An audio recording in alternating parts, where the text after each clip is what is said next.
Thank you guys for having me. Our first question is from Jake Anderson with Cape Press. Hey, thanks very much, and welcome back, Roosevelt. It's a pretty quick turnaround here. Is that something that the UFC presented to you, or is that something that you actually sought out? That's something that they presented to me. I wanted actually to wait till like July, August. I wanted to go see my kids in Miami. I wanted to just take a little time to go see my kids and relax.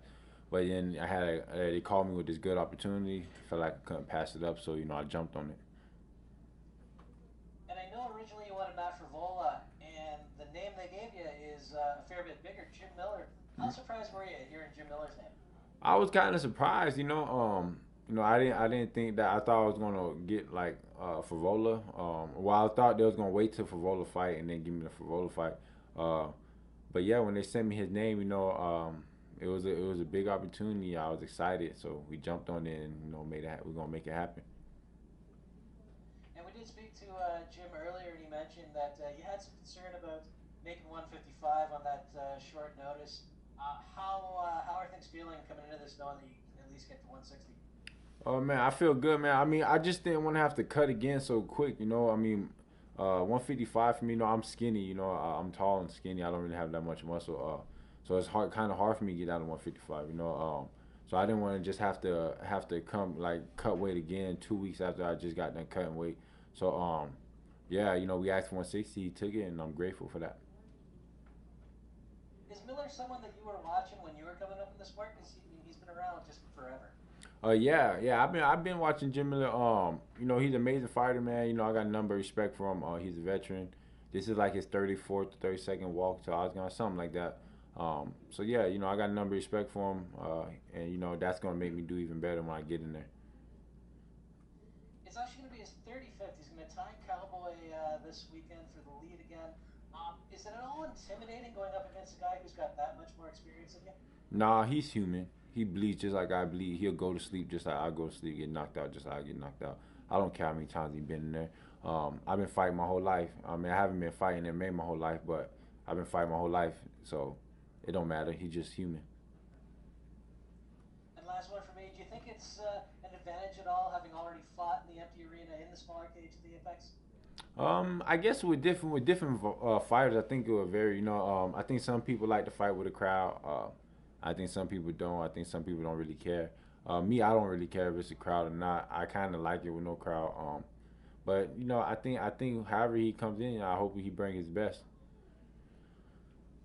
All right. Well, thanks very much, and best of luck this Saturday. Thank you, sir. All right, I'm gonna jump in. So yeah, so man, you're back just 2 weeks after you just did this whole thing. To be right back in it, do you think it's an advantage to just you understand the quarantine process, you understand being in the hotel, what the fight week looked like versus maybe someone who hasn't been through it yet?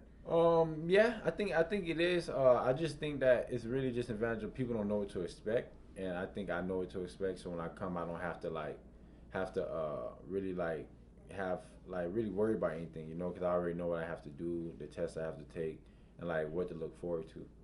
Right after your Brock Weaver fight, you said, I want people to know I'm the guy that's going to show up and fight. I'm not going to necessarily talk. I'm going to be the guy to show up and fight and put on a show. Hmm. Do you think that you're becoming that prize fighter, that exciting fighter that people in this time period want to watch? Yeah, definitely. I mean, people like when they talk, but I think people really like when people show up and fight. Like I said, every time I show up and I fight and I do my job. Um, and that's my goal every time I step in there to make sure I bring the best out. Now it's a 2 week turnaround, so it's not like you could go hit the drawing board and collect too much more new information. But when you got a new opponent and the time to game plan, is it difficult to come up with something that quick with your coaches? No, I mean, no, not really. I mean, we just do our game plan is going there and just be us. Whatever happens, happens. We just make sure that we're ready everywhere in the fight. Either striking, grappling, wrestling. We just gotta make sure that we're ready. It took like we only had 2 weeks to study him. But it's not really like I don't really do that. My coaches do that. So I'm just gonna be ready for wherever the fight goes. Now it is his 35th appearance. Have you watched him fight before? Are you potentially a fan of his at some point when you were coming up in the game? Oh yeah, I watched a few of his. For matter of fact, I watched a lot of his fights. And yeah, I mean, I'm a big fan of his. You know what I'm trying to say? But once I'm in that cage, and there's no more fan side. You know what I'm trying to say? Now it's me against him, and you know, we're gonna make it happen. You know, he gonna bring out the best in me. And, you know, I just gotta go out there, perform, show up. You know, and you know, I hope he do too. My last question is: you said this was an opportunity you couldn't pass up. Yeah. Why was it? Why is it specifically the Jim Miller name like this? The one you couldn't pass up. Well, it just because you know he been for a while, had a lot of experience. He fought a lot of top names, so I think me taking this fight on short notice like this, you know, I think it's a good opportunity. You know, I think it shows that I'm really what I'm here for and what I'm about. You know, it shows I'm not here just to play around or just to have a cakewalk and fight like nobody. You know, like I'm here to fight the best of the best and actually become the best one day. Perfect. Thanks, man. Thank you, sir. Okay, you got any more? Our next question is from Stephen Morocco. Stephen, you have been unmuted. Hey, Roosevelt. Is there an expiration date on you fighting at lightweight? Do you think you'll eventually have to move up to welterweight, or is this just a symptom of a short notice fight? No, I just think it's symptom of short notice fight. But I definitely will fight at welterweight too. I fight at welterweight and 155. I mean, welterweight, I walk around naturally. If I'm eating a lot, like 180, you know, like 175, 180. So yeah, I fight at 170. You know, I only got to lose 5 pounds to do that. I'll be perfectly fine. As of right now, I see myself as a lightweight. Even though the weight cuts do be hard on my body, I make it easy. I'll always be on weight the day of the fight. If not, I mean, the day of weigh-ins. If not, I'd be like 1 pound over. So yeah, I mean, lightweight is my division, and if I go up to 170, it definitely would be later in my career. If there was a 165-pound division, would you be a volunteer? Yeah, I'd be a volunteer. I mean, I feel good fighting at 160. I mean, yesterday I was just 163, so I mean, I feel amazing, man. I don't even. So they did 165, man. I'd do that too.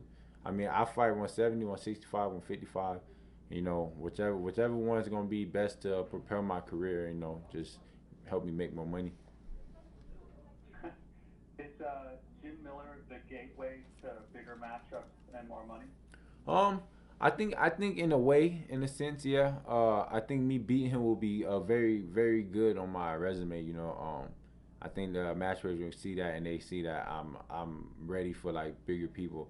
But like I said, man, I'm 26 years old. You know, I got a long career ahead of me. I'm planning to do this for like another 10, 12 years, however many years I could do it, however many years my body could do it. So if I got to take it slow and work up, I'll take it slow and work up.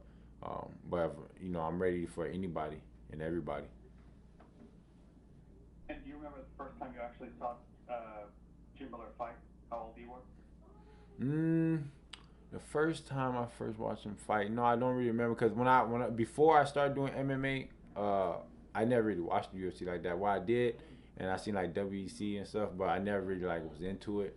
But like, I remember seeing him fight like when he fought Cowboy and stuff like that.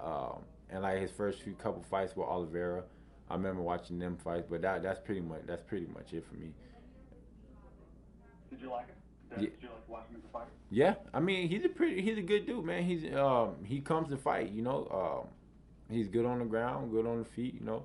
I think this stylistically, me and him gonna put on a fight of the night performance. Both of us walk away with 50K, you know. You know, so yeah, I think he's definitely gonna bring out the best in me, you know. All right, thanks a lot. Appreciate it. Thank you, sir. That's all we have for you today, Roosevelt. Thank you. Thank you. Thank you, sir. Thank you, guys. Appreciate it.